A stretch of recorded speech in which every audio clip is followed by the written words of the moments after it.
السلام عليكم ورحمة الله وبركاته.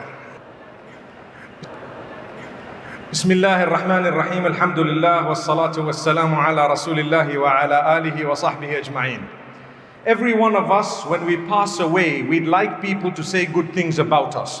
We'd like to be remembered by our children, our grandchildren, perhaps our family members, our community members, perhaps the country, perhaps the world, with good things. What have you contributed towards the world that would be remembered?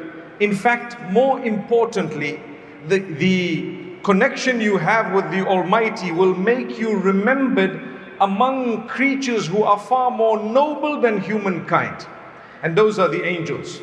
So for me to be remembered by angels is far more befitting than for me to be remembered by other human beings, although it is a bonus. So many great people have passed on, no one really knows about them. And so many people who have achieved only worldly matters are remembered on earth. And then there are those who have achieved both worldly matters as well as that of the hereafter.